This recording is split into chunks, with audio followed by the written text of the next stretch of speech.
Get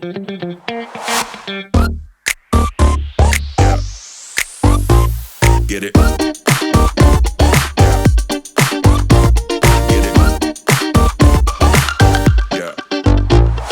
Andy really is, an incredible sales leader. Worked at some amazing companies such as Branch, Telium, Sprinkler, and Oracle. I've had the amazing opportunity to try and sell to Andy in the past as well, and he's always been so kind to get back to me as a BDR. But he's helped develop a number of sales teams, SDR teams, and really talked about processes. So excited to hear your thoughts and how you've come to learn about MEDDIC and now teach everyone else about it as well. I'm really interested myself to learn more about MEDDIC as well. So please do get any chats or any questions that you've got going in the chat and Q&A.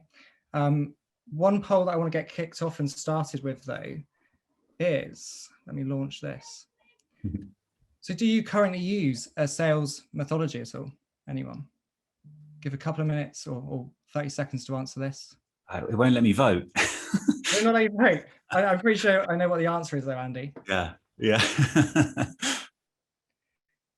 Great. Funny. I'm going to end that there. Stuff. 75% of people do currently invest in using a sales methodology. How does that rate compare to usual, Andy? Is that higher or lower? I'd say, yeah, I would say it's probably, I would expect everyone to have a methodology, but perhaps the 25% that don't know they're using one, and maybe just naturally selling according to other things they've learned in the past and picked up from other people they've worked with. So that's not too untypical. I'd say it's very rare for someone to use just one and be stuck on just one. So yeah, it's pretty typical. Great.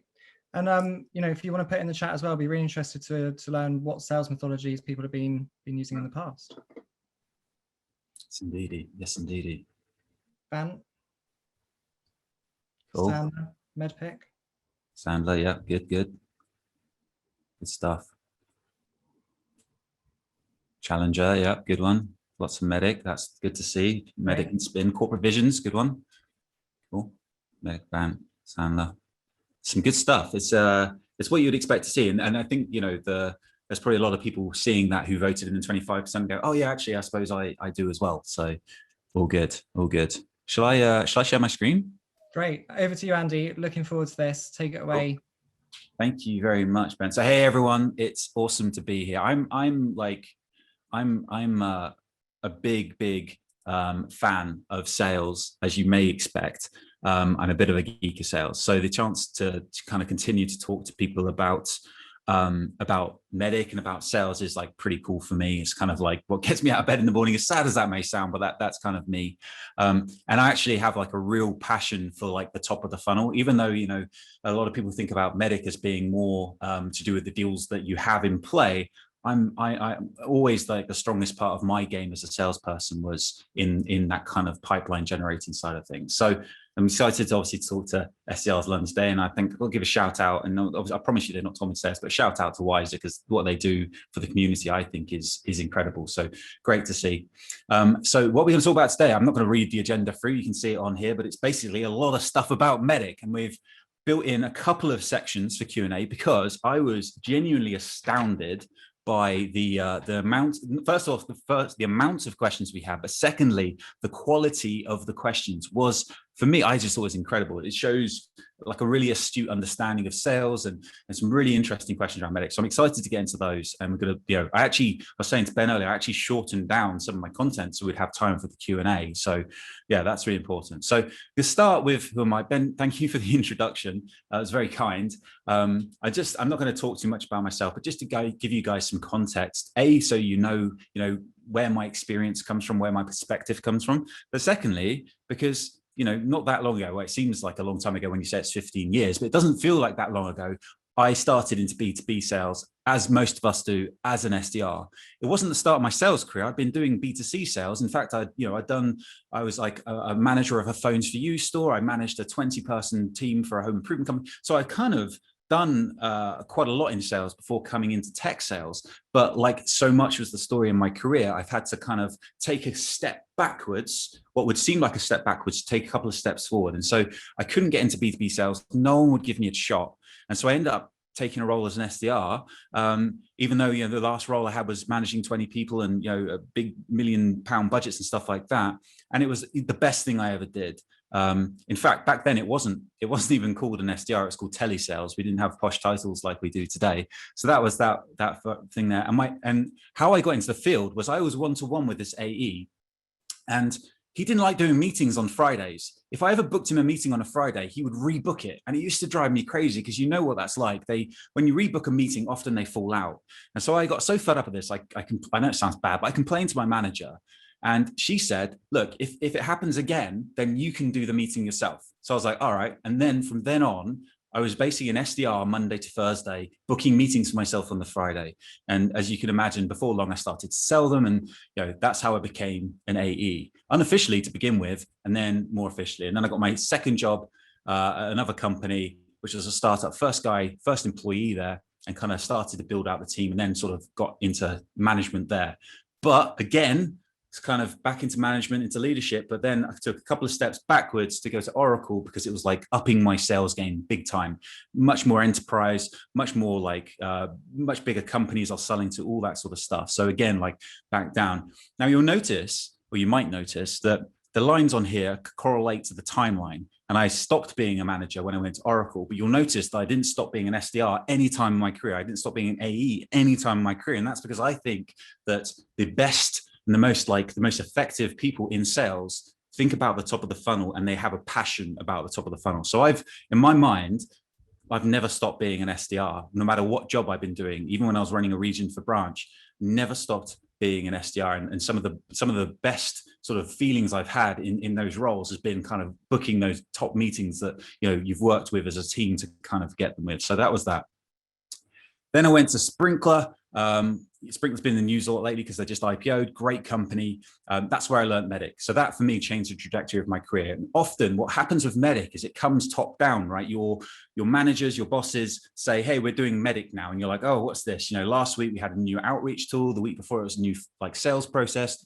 It's just what's flavor of the month. And that's wrong, because for me, MEDDIC changed the trajectory of my career. Without it, I didn't realize this, but I was peaking at like a B player version myself. It unlocked my full potential, because it kind of helped me to figure out what elite selling was and helped me on that journey towards that kind of goal, if you like. Then I went to Telium. That was kind of another individual contributor role. And then I went back into sales leadership at POC and then at Branch as well. And then fast forward a little bit, we had the lockdown, and I thought, right, I realized that everyone was using MEDDIC, but no one was talking about it.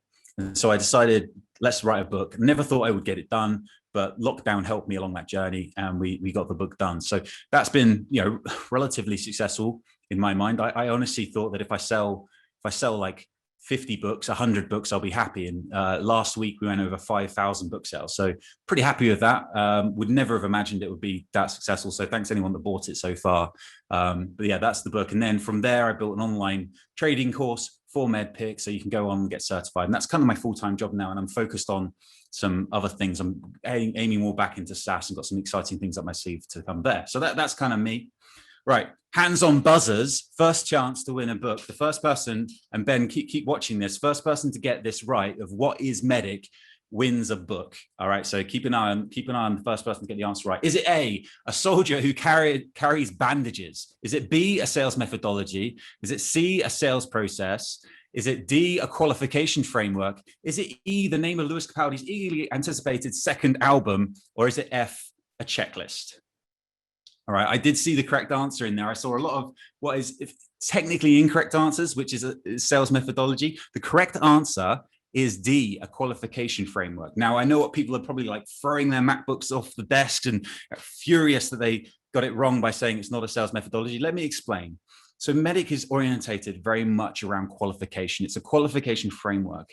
It is also could be classed as a methodology, and it is in sales. So technically speaking, it could be classed as a sales methodology, but there's a big, big hazard that occurs here when you call MEDDIC a sales methodology, is that sales methodologies tend to be things like Sandler, Challenger, Miller-Heiman, Command of the Message, where it's about how you take your proposition to the customer, how you talk to the customer, how you propose it, all of those things. And MEDDIC isn't necessarily about those things. MEDDIC is the framework that sits underneath of those, that helps you to figure out, should you be in this deal? And if you are in the deal, what things should you be focusing on? What are your strengths? What are your weaknesses? And focuses you to be on the right thing. So it's a qualification framework. The problem that I see with calling it, by the way, I call it a sales methodology all the time, but the reason why I like to point out the difference is as you'll learn, there's a ton of people who don't use MEDDIC, have never used MEDDIC, but have an opinion on it. And it's never really a positive opinion. And they always liken it to the wrong things. And so they'll say, well, you can't, we've already got a sales methodology. We don't need MEDDIC, or Challenger is better than MEDDIC, or anything like that. So that's why I like to call it out as just make sure, you think about it as a qualification framework. It works best with sales methodologies. So if you use Challenger, then MEDDIC will only make it better. If you use Sandler, MEDDIC will only make it better.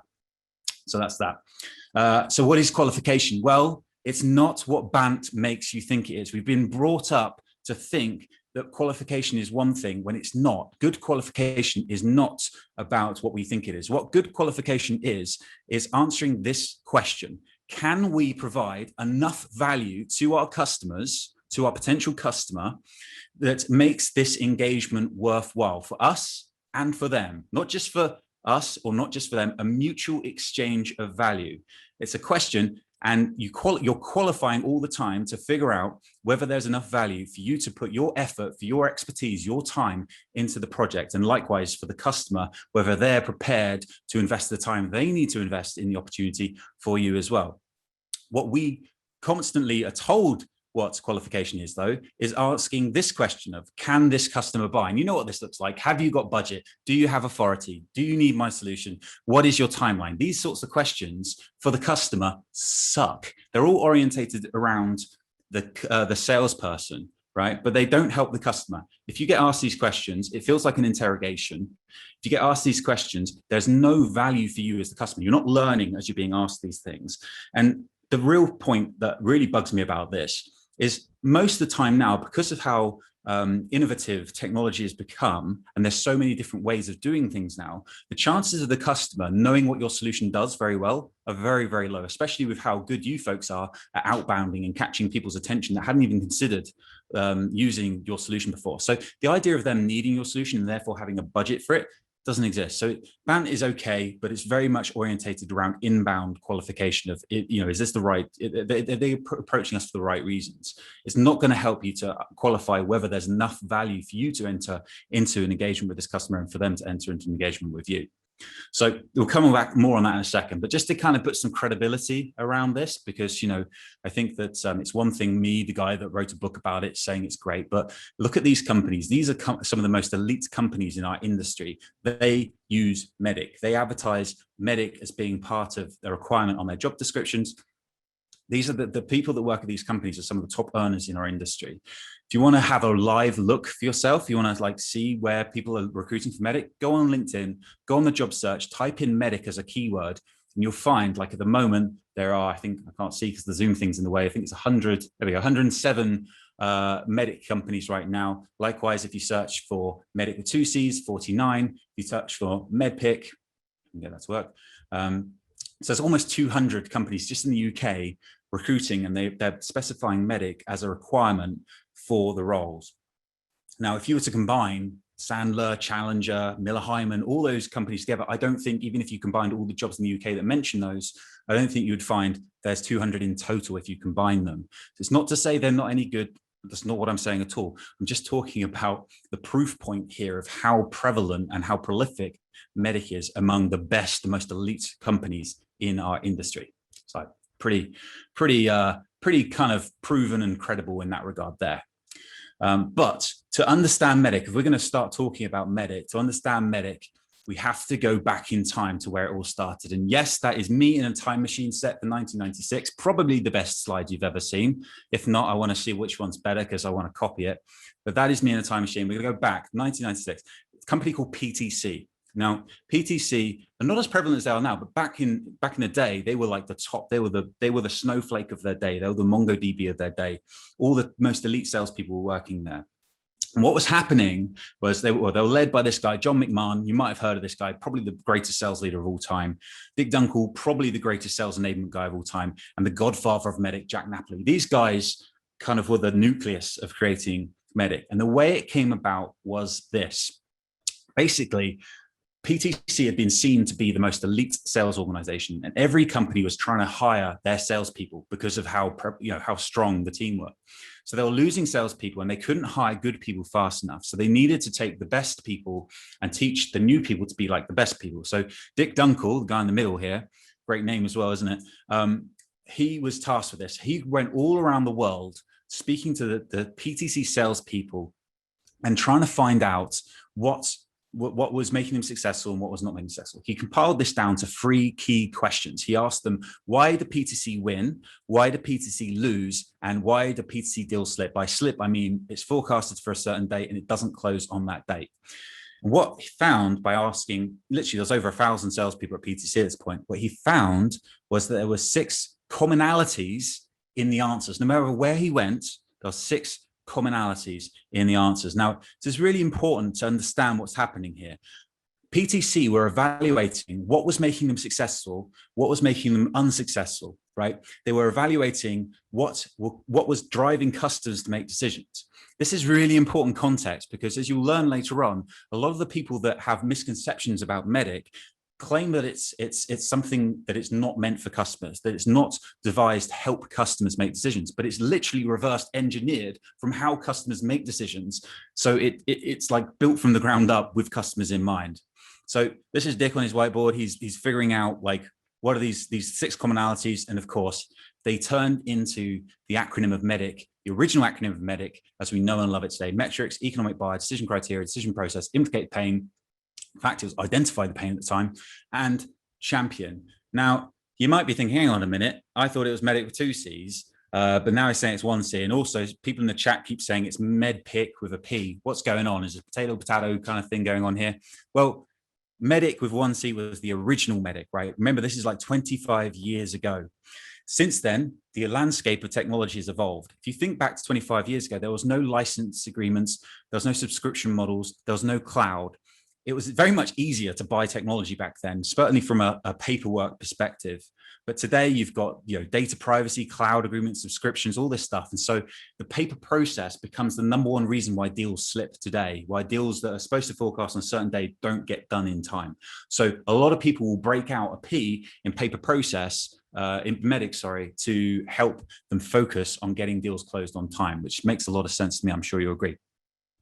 By the way, some people have the P standing for partners, right? And other things as well. I'm not precious about MEDDIC. I think it's one of the things that's great about it is that you can kind of change it and adapt it to suit your needs. So if partners are a critical part of your sales cycle, then by all means add another P or just use 1 P for partners. That's all good.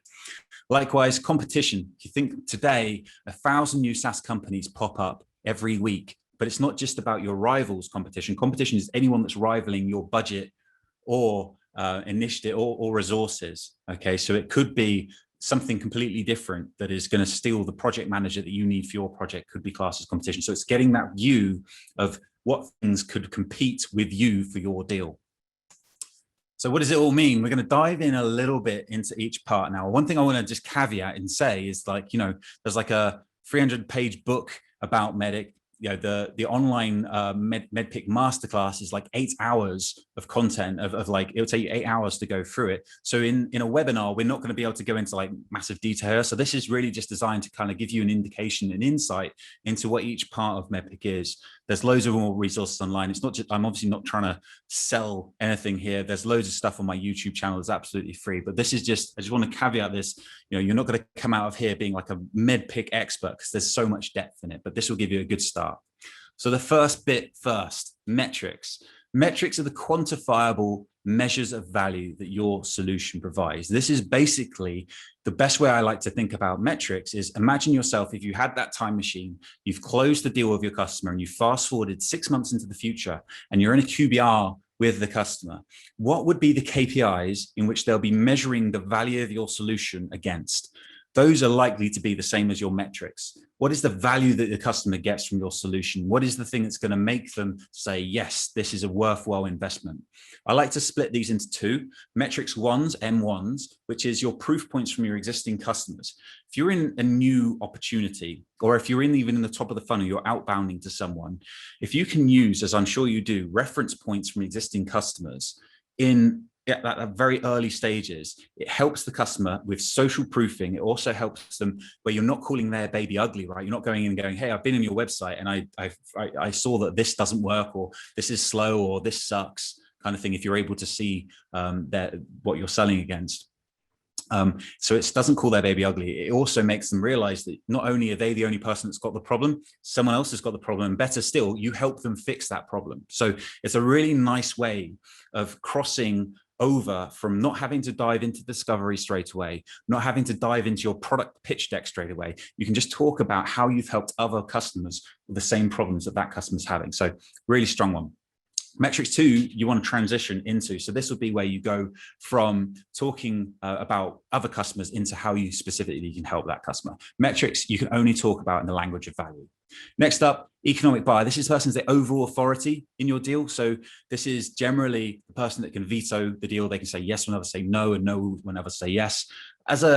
Generally, they tend to be focused on business objectives. So they kind of, if you read the annual report, they will talk and think like the same way the annual report is. So they'll have the biggest impact on the success of your deal. Basically, the data says it's the 80-20 rule. If you have engagement with the economic buyer, 80% of the time you'll win. If you don't have engagement with the economic buyer, only 20% of the time you'll win.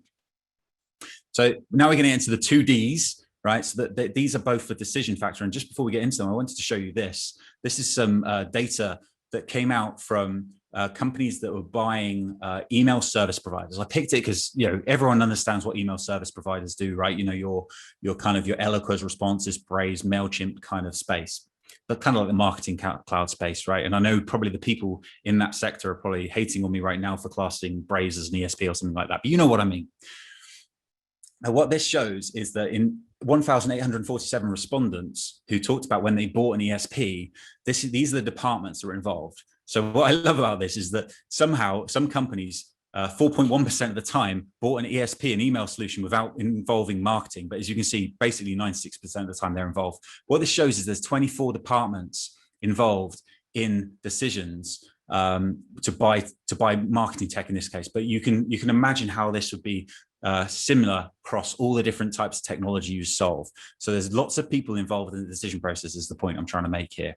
So the decision criteria, this is basically the what in which the customer is going to make their decision upon. So like what is the criteria? Think about it like that. It can be technical. So it could be like a specification. Can it do these things? It can be economic. You know, is it going to return an ROI positive of a certain amount or better? It could be relationship based. You know, do they like you? Do they feel like they can work with you? Is your roadmap aligned with theirs? All that kind of stuff. Customers will rarely have this mapped out, but they won't admit it. They won't come to you and say, hey, we don't know what we're doing here in this buying process. So elite sellers tend to love the decision criteria because they can adapt the decision criteria to be particularly suited towards the strengths of their solution, right? They can go in and differentiate themselves and help the customer to shape the criteria in which they're going to base their decision towards their own strengths, which is really like elite selling. Decision process. So if we've talked about the what, this is the how. This is how the customer is going to make that decision. Basically, in a lot of cases, a lot of the people I bet involved in this webinar, I bet a lot of you are outbounding to people that haven't even considered using a solution like yours before. So you've done an ingenious act. You've created a spark, an idea, and then through the funnel, either by yourself or with an AE or someone else in the business, you're going to try and move that from an idea to a concept that then needs to get validated and authorized by the business. Now, every single company in the world will do this differently. They have different stakeholders, different processes, different people involved. And so the idea of understanding exactly how the customer is going to make their decision is really, really important, not just so you can qualify and all that sort of good internal stuff, but as a customer, if you're working with a salesperson who is professional enough to really focus on, okay, how can we work together to make this a very efficient project for us? It's going to be a great experience for them.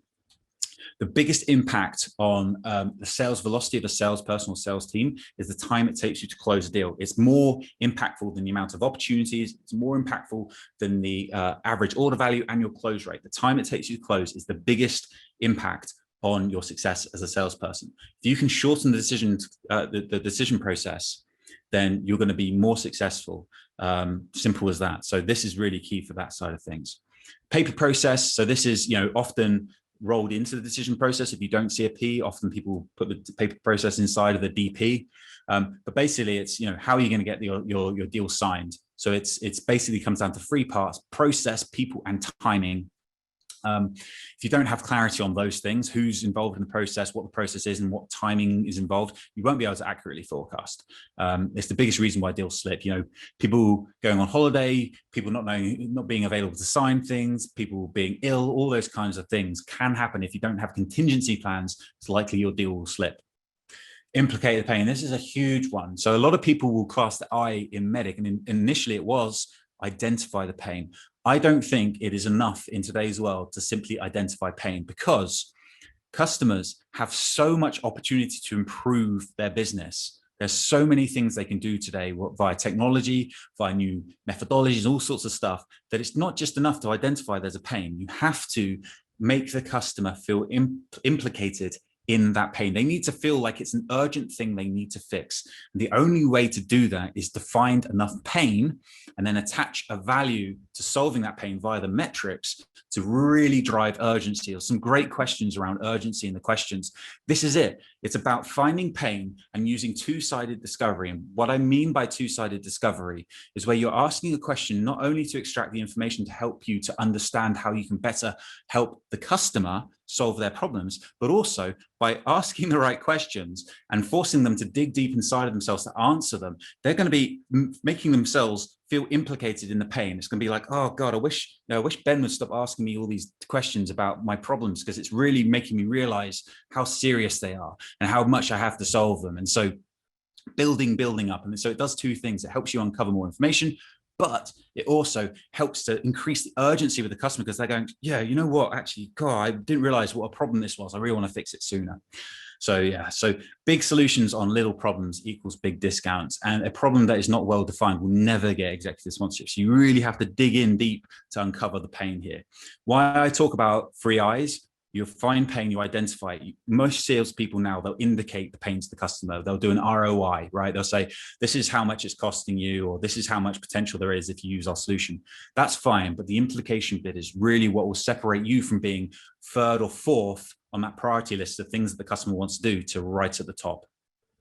Champion. No champion, no deal. Big champion, big deal. It's as simple as that. If you are selling and you haven't got a qualified champion, then you are order taking. It is as simple as that. If you make a sale without a champion, then you've taken an order, because that, or you've left money on the table. It's really simple. That champions are absolutely critical. The most important part of MEDDIC, it's all important, but this is the one that is the most important. The reason being, not only because they'll tell you information that you need to be able to do a better job, but also all of the things that can go wrong, you need a champion to help you fix them. So if the customer thinks you're too expensive, then the only way you can handle that objection is to sell them on the value. And if you can't sell to the wider team, you can't get the introduction to the wider team, you're just going to be stuck trying to convince just one person, and so on and so on. All roads of objections lead back to the champion. So that's really, really important. There's 3 qualifying criteria of a champion. One of the things I see a lot is people class anyone in the customer's business that talks to them, that engages with them, as a champion. It's not as simple as that. They have to have power and influence. They have to be selling internally for you, and they have to have a vested interest in your success. If they don't have those things, if you haven't qualified those things, they can be a potential champion as long as they have the potential to do those things.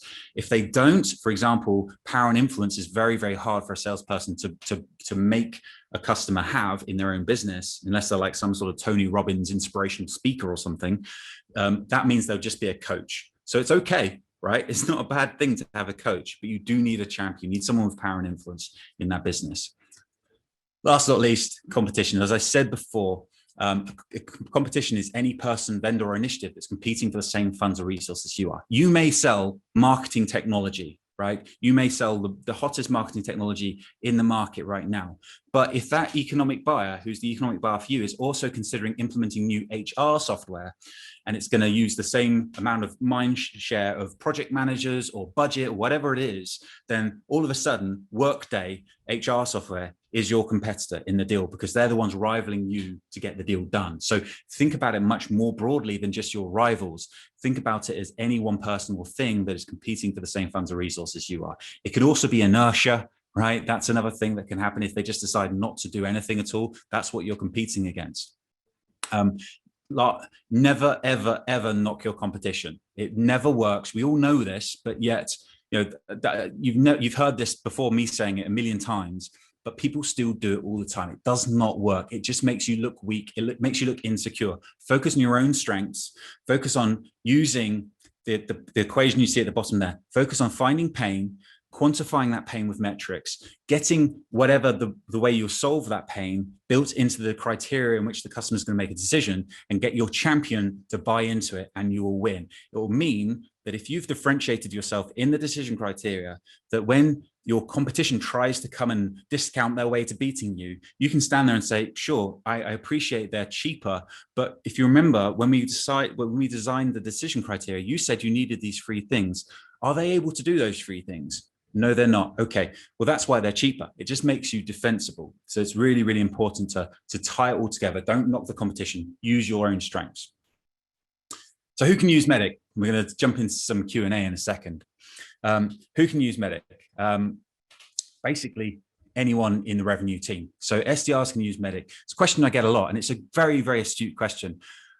One of the challenges I see with MEDDIC is that people think about it as being some sort of checklist, as I've talked about already, or that you have to kind of obtain all of the answers to all of the letters in your first meeting. It's not like that at all. It's supposed to be a framework to guide you on the things that will help you to understand whether there's an opportunity there for you and the customer to engage, right? So from an SDR's perspective, if we go back to the metrics right at the top of the funnel, if you can start to use those M1s, those proof points in your outreach, then it's going to really help you to come across as credible to the person you're trying to talk to. You guys do this all the time. I'm not telling you anything new here, but it's just how MEDDIC fits into what you're doing already. The other thing I think is fun as well, and tell me if I'm wrong, I'm not an expert at SDRs like you folks are, but I always think it's funny that sales leaders, they always imagine SDRs as being like outreach, book a meeting, outreach, book a meeting. And that's what you're doing, like outreach, book a meeting. We know it's not like that, right? There's a whole process that goes into getting that meeting. And that process may include you talking about how you're better than competition. It may include you quantifying whether it's valuable for the customer to engage in this project. It will involve you uncovering pain, and most importantly, to distinguish yourself with the decision criteria and educating the customers. We know the best SDRs do so well. So I think that SDRs, when it comes to MEDDIC, it can be something to really kind of underpin as a good framework.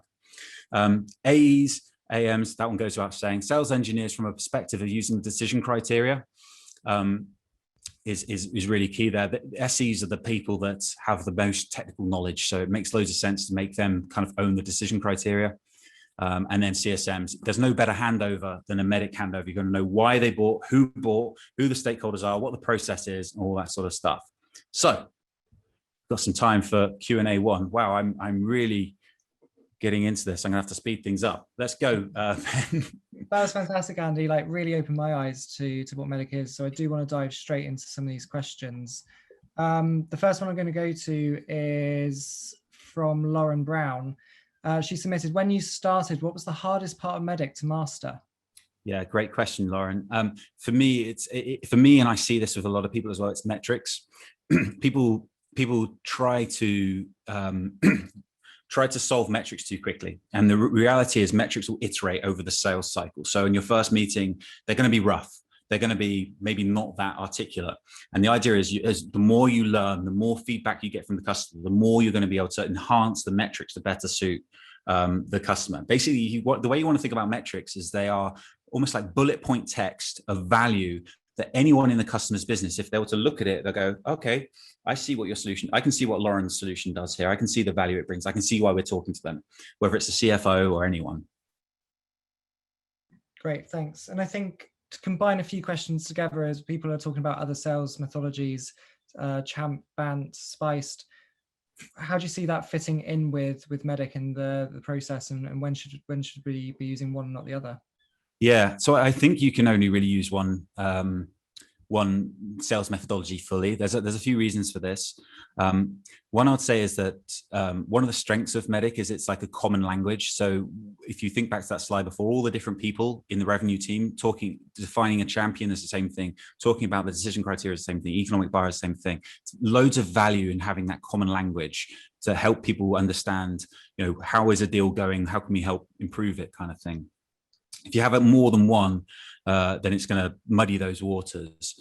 One of the things I think happens a lot is that qualification frameworks, like I showed earlier on the slide, they get classed as a thing of qualifying for the salesperson, for the company, rather than for the customer, which is a bad idea, right?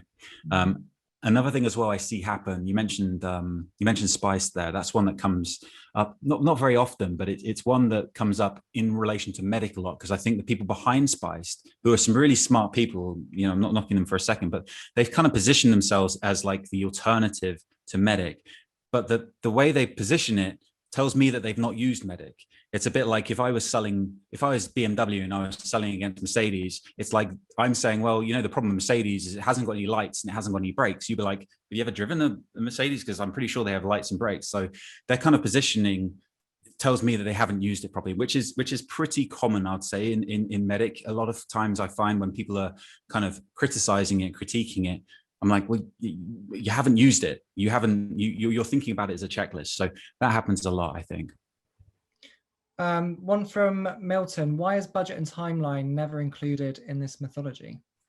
Well, timeline is kind of, because it's part of the decision process. So the decision process would heavily orientate around timeline, but it's much more than just timing. It's people, it's process. There's a whole load of other stuff to it as well. So it's in there. Budget is a bit of a red herring for me in sales, because like I said, so often is the case. I'm sure people thinking about the solutions they're selling, so often the customer doesn't have budget. It's okay if you're selling like an email marketing solution and you're replacing one that already exists, then yeah, sure, it's useful to understand the budget. But so often budgets are you're creating budget as you go. Absolutely. One that I really, really like, and I think is so important to answer, is from Jessica Fletcher. How do you create urgency? Oh, good one, Jessica. So it comes from finding pain that is implicated enough in the customer, so they feel like, wow, actually, you know what, Ben, we really, really need to solve this. I'm really glad that you kind of, we never saw it like that before. And then, so that's kind of that's the emotional side of sales. So you're kind of getting their heart there, the art of sales, if you like, with the pain. And then with the metrics, you're getting like the science. It's like the head. You're saying, you feel really bad about this, and therefore, and here's why you should feel bad about it, because here's like the metrics, here's what it's costing you, or here's how much money you're leaving on the table via the metrics. Those two together will drive urgency. Great. And to go off the back of that, Louise Surley asked, how can you strengthen or find a champion? So if you think about one of the qualifying criteria, it's a vested interest in your success. That doesn't mean that they want you to win. They're not biased. But what's happening is you're aligning your goals with their goals. So you're going to help them get a promotion. You're going to help them make their job easier. You're going to help them get that bonus. You're going to hope, whatever those things are, you've found their own personal goal and you've aligned your value to that.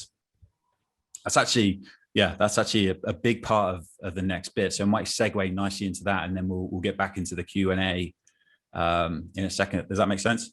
Yeah, I think we'll leave Q&A there for a minute, and then if anyone has got any more questions, get them in the chat. I'll keep navigating through those, but let's jump back into the presentation and carry on. So yeah, critical skill in MEDDIC, it helps you define professionally. This is like what I mean by professional qualification. So it's like the who in a sale. Who is impacted, who stands to gain, and who is a stakeholder. This is different from how most people think about the who. Most people think about who has the authority, who is going to like sign this deal off. You're not going to get anyone to sign the deal off unless you've found people that stand to gain and found people that you can help with value. So it's value first, and that only comes from doing good discovery. Secondly, what is the pain? What is the gain? What type of value is? What is the implications of doing nothing? What are all these things? What happens if they don't solve it? And what are they basing their decision upon? So this is what qualification is for me. It's about understanding who, is in, who's going to benefit from my solution? What are they going to base their decision upon? And then how will they prioritize it? How will they judge my solution? What will the process go like? And how will we get a deal done? So that's kind of how I think about qualification. And MEDDIC will help you to orientate back towards all of those things. If you're a customer and someone is selling to you with MEDDIC, the conversation is only going to orientate around whether you can provide value to that customer or not. It's going to be a good experience. Elite salespeople focus on three things. The first is their time. They know that their time is their only asset. It's the one thing that they have control of. The more time they have to put into good selling, the better, the more successful they'll be. Their customers' time. So this is not about being submissive or apologetic. It's about being extremely well prepared, having extensive research. You go into the meeting with a number, with everything planned out. So the customer feels, wow, this person really must value my time. They really must feel like they've got value to offer me because they put so much time and effort into being prepared for this session that I just feel like they must really believe in themselves. And then the product, they value, they're confident their product's value. This means the customer by proxy will value the salesperson's time more because you're respecting yourself, and they'll value your solution more because you know what it's like when you meet someone who really values their time. You think, well, I almost feel grateful that they're working with me. So now the MEDDIC mindset. So if this is the critical skill and what elite people have, the MEDDIC mindset. So hashtag be more Bradley. I know you've all been up all night brainstorming, like whiteboarding, trying to figure out who or what is Bradley. Well, I'm very pleased to have to get the chance to reveal to you that Bradley is, of course, Bradley Cooper. Well, actually, it's not really Bradley Cooper. It's Eric Mora from the film Limitless, right? This is one of my favorite films. It's a bit of a guilty pleasure. I'm going to tell you about Limitless without doing any spoilers and why it's relevant to MEDDIC and being more Bradley. So basically, the film orientates around Bradley Cooper's character called Eric Mora. And he is a down and out author. He's behind on his deadline of his book deal. He's got writer's block. He's binging. He's behind his rent. His girlfriend's left him. And just by chance, where he's like walking from bars to bar, he stumbles into an old acquaintance who gives him a wonder drug called NZT. This wonder drug changes his life. I'm not going to tell you any more about what happens for Eric, other than he becomes super successful. The movie is a great movie. I'd recommend you to watch it. I love it. It's a bit of a guilty pleasure one. But using this example of NZT, we're going to pretend that it's Wiser's latest elite product, right? NZT, it's a pill you take. And the thing, what it does basically is it takes your brain power from 4% capacity that we run at all the time right now up to 100% capacity. Okay, so you're going to be able to do things like learn a language in a day. You're going to be able to become a black belt in karate just by watching some Jackie Chan films. You're going to be able to master the stock market and become a billionaire. You can become a credible lover if that's your thing. You could become brilliant at socializing, and all with no side effects, right? So this sounds pretty good. No side effects. You're going to, your brain capacity is going to go through the roof. All right. Now imagine that you are the one and only salesperson of this product. You are Wiser's only authorized UK seller. And, you look very dapper here as well, may I add, Ben. And so this is, who's that guy? So this is the sales guy that's going to be selling NZT, right? And let's think about what you're selling here. You've got a scientifically proven, typo, FDA approved product with world-class references. The ROI is insane. Imagine you could just master the stock market, right? You're going to be bananas rich if that's what you want to do. If you want to be like, chess player, tennis player, you're going to be the best in the world at it very, very quickly. There is no competition for you, right? There's no one else doing this product, right? It's a pretty cool proposition. Your customers, Elon Musk, Serena Williams, Oprah Winfrey, Tom Cruise, Sheryl Sandberg. These are the people that say, hey, Ben, without Ben, I wouldn't be as successful as I am today. It's like a dream sales job. So let's imagine a customer engagement, right? Number one, hey, Ben, I was intrigued by your notes. So Ben's reached out to this guy. Can you tell me more? Sure. Do you need to speak a new language or learn Kung Fu? Well, when do you think you'll be able to move forward? Do you have budget? Well, I'm not sure. How much is it? Well, programs start at £100,000, right? Wow. I mean, this is contrived. I know it's like super high level, but this is kind of like the point I'm making. If you go in trying to qualify the customer without uncovering what their goals, needs, passions are, you're going to hit a roadblock pretty quickly. Customer engagement number 2. Stick with me. Hey, Ben, I was intrigued by your note. Can you tell me more? Sure. I see from your LinkedIn, he's done his research, you're an actor. I worked with Tom Cruise and he attributes all of his success to my product, blah, blah, blah, blah, blah. Wow, that's going to be impressive, right? First and foremost, shows you've done your research, shows a relevant reference, right? In my research ahead of today, I read that, I don't know, due to COVID restrictions lessening, that production companies are getting into making movies again. Can you tell me about how that impacts you? Well, I have tons of auditions and I'm struggling to learn the scripts for them all. Tell me about the roles. Are there any you're excited about? Right? So here, most salespeople would go, oh, you've got a pain. I'm going to tell you how NZT can help you learn scripts in minutes, right? That's what a lot of salespeople do. Ben here, he's elite. He's going, okay, put that one in the bank. I know I've got that one there. Can you tell me more about it? What roles are you excited about? He's like, well, there's this one. It's Martin Scorsese directing it. It's going to have Brad Pitt in it. It's going to have Meryl Streep in it. They say I'm perfect for my agent thinks it's just mine. All I need to go is read the script, right? You can imagine how that would go, right? You can imagine how this would, all the time, what Ben's doing here is getting this guy excited about the role. You can ask questions like, what would it mean if you got the role? What would that do for your career? All this sort of stuff. And it's building up that excitement and that kind of urgency that we talked about earlier in the questioning. So a few moments later, Ben breaks the price. It's £100,000. The guy's like, do you have any payment plans? Buying signal, right? I know it's contrived, but you can see where I'm going with this.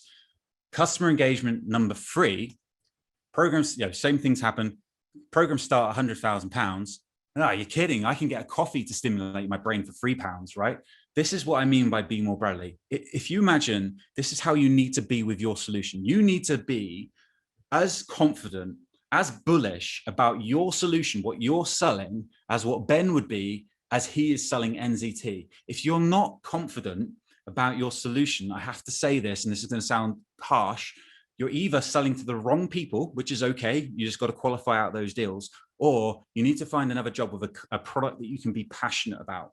Because if you're not passionate about the value, if you don't feel that you can be as passionate, as believing in your product, as you would be if you were Ben here selling NZT, then you need to find another solution. But to be able to extract that excitement from the customers, you're able to uncover the value that you're going to be able to sell against, you need to uncover those things through good discovery. And that's where MEDDICC will really help you to qualify. Is there enough opportunity here for it to be worth our while? So we don't get 3 months into a process and the guy here turns around and says, yeah, no, I can get a solution just like yours for 10% of the price kind of thing. So this is why this all comes back to here. Valuing your time, valuing the customer's time, valuing your solution, all those things together can only be done if you follow a really clear framework like MEDDICC. That's my super biased opinion. So be more Bradley in this. I'm not sure if anyone guessed that correct. I didn't see any correct guesses. The last thing I'll say on this is nobody regrets qualifying out. You might have heard me say this before, but it's absolutely true. If you go to qualify out, one of 2 things will happen. First off, you have to feel like it's the right thing you should be doing. The first thing that happens is the customer will agree with you. They'll say, you know what, Ben, you're right. This is not a priority for us, or we're going to go in a different direction, or whatever that thing is, right? Or they'll talk you out of it. They'll say, whoa, hang on, Ben, sorry, we're focused on something else, but actually now this is a priority for us again. And, blah, blah, blah, we can get back into it, and they'll behave a little bit better when you re-engage. So that's kind of the qualifying out thing. The last thing before we get back into the Q&A with the time we have left is what people get wrong about MEDDIC, common misconceptions. By the way, most of the time it's sales coaches or sales trainers that have never used MEDDIC before that have these opinions, which is kind of frustrating, but hopefully by going through this session, you'll start to sort of see that their MEDDIC is not quite what they think it is. So the first thing that happens is they won't understand what MEDDIC is. This person here, if you ignore the first 2 lines, you'd think, and you were to change them about saying how great MEDDIC is, you would think they were talking good things about MEDDIC, because it's, all I've talked about now is about finding value to find budget, making priorities by increasing urgency, by helping the customer prioritize their needs, right? So this is an example here of someone just doesn't understand what MEDDIC is, right? And again, when I look at this person's profile, there's no companies on there that I know that use MEDDIC. People classing MEDDIC, this is the same as BANT. As we talked about, BANT is very good for qualifying if the customer is able to buy from you. It's very good for inbound. It's not very good for creating new opportunities, new value propositions where the customer doesn't know they need your solution. So that's what this one here is. The interesting interesting thing about this one is it's a likening, it's likening it to bands without really kind of knowing the difference. This one is talking about MEDDIC as being insanely complicated. I'm not sure it is. That's one of the beauties of MEDDIC, is you don't have to get complicated with it at all. You can say very high level. It builds as you build your deal. It doesn't impose on you or the customer. It's there to assist you. So I think that's interesting. The interesting thing about this one is I worked at this company after this person had left. So they worked there and they left to become a sales trainer. And when I saw this, I thought, well, hang on a minute, that's a bit bold, putting that out there as a sales trainer. I was not invested in MEDDIC at all. I was just a practitioner. And so I checked this person's data on the CRM. They hadn't sold a deal above $15,000. The average order value of the company was around $100,000. So they hadn't really even done any enterprise selling at all. But they're, coming out with a bold, big opinion like this is, it kind of says a lot. This one here, worst trend in sales. Again, if this reads, I agree with everything that's said on here. The problem with this is that they're aligning it to MEDDIC. They're not aligned, there's nothing about what's said bad on here that is MEDDIC. MEDDIC is very, very focused on helping customers to understand what they're, how you can uncover value and all that sort of stuff. And then the other one I hear that isn't on a LinkedIn post is that people say, well, I won't have time to do this on every deal. And the thing I'll say about that is, if you're spread too thin to not be able to work on every deal, then you're probably working too many deals. You'd be more successful if you get rid of the deals you're not going to stand a good chance of winning, and focus on the ones that you do have a chance of winning, and you'll be more successful that way. So so that's that. Back to you, Ben. Great, thank you very much. One question that came through. What's been the best suggestion of what letter to add to MEDDIC? Maybe S, from Steve Burnside. Steve, what do you mean by maybe S? Maybe it's his name. Maybe it's Steve. Maybe Steve. Maybe put it in the chat. That one. Is there a good set of criteria to quantify your champion? From Avesh. Yeah, I like to think about those three qualifying criteria. Do they have power and influence? And you'll know that by, you'll get a feel for how other people react around them in meetings when they speak. Do other people listen? Can they get things done for you? Are they kind of moving the deal forward for you against maybe rules and guidelines in the company? Vested interest in success, you should be able to figure that out by aligning, for understanding what their goals are. And selling internally for you. Just ask them, say, I've not been able to be there all the time. Has my product, me, or anything come up relating to it when I've not been there? And then if they tell you, that's a good sign. But more importantly, if they tell you, and if someone's been negative about your solution or product or something, you want to know how they responded. Did they stick up for you? Because that's what you'd want a champion to do, to stick up for you. So I'll be looking for a champion. Qualifying criteria is, what things are they doing to help you win that they're doing without you pushing them to do it? Great. One from Kumi. How can MEDDIC inform marketing and demand gen approach?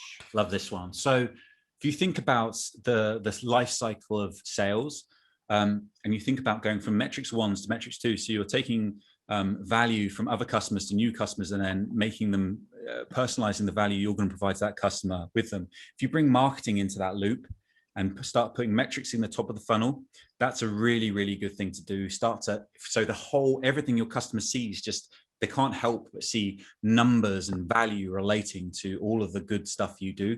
That's a really good thing.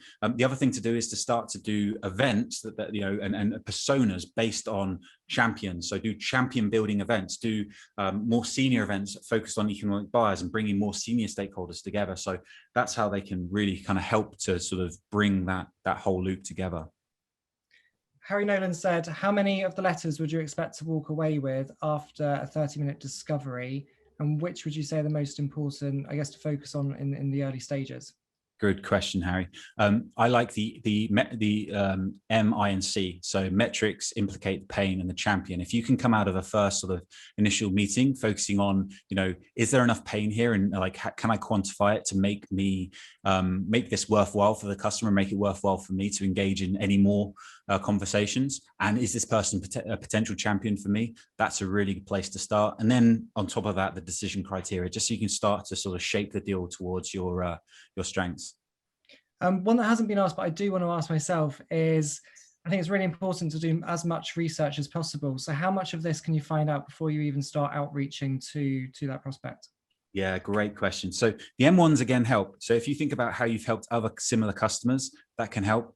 I like to think about, things that the customer may not know are problems they have, or things that they may not know can be solved, and using customer, examples, those M1s, again, those metrics, those proof points to demonstrate those. I think we're similar like this, Ben. Whenever I was doing outreach, I would think nothing of spending a whole day on outreaching to one customer. I'll be like photoshopping them into like stuff to catch their attention. I'll be getting my kids to act out scenes so I can record them and just trying to get their attention. I once got a meeting with the head of e-com at AO.com because I put my laptop in the tumble dryer and made a GIF out of it spinning around with a message on him. I'm all about that kind of stuff. So preparation, I think, is huge. Final one that I'm going to ask is, what role should customer success play in the sales process? Oh, that's a great.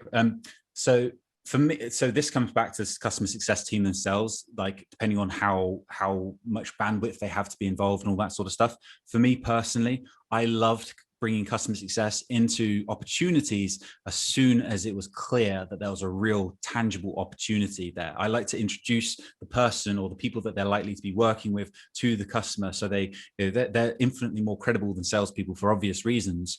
And so I love to bring them in as soon as possible. But again, like it's easy for a sales orientated person to say that, but CSMs are generally, in my experience, pretty busy. So obviously MEDDIC can help that you figure out that actually this is a real qualified deal and it's worthwhile bringing someone in. Great. Andy, thank you so much for your time today. On behalf of Wiser, SDRs of London and all of the other communities, thank you so much for coming in and sharing your insights and knowledge with us. I know that a lot of people will be taking a lot from this and going back to their management and seeing how they can introduce MEDDIC.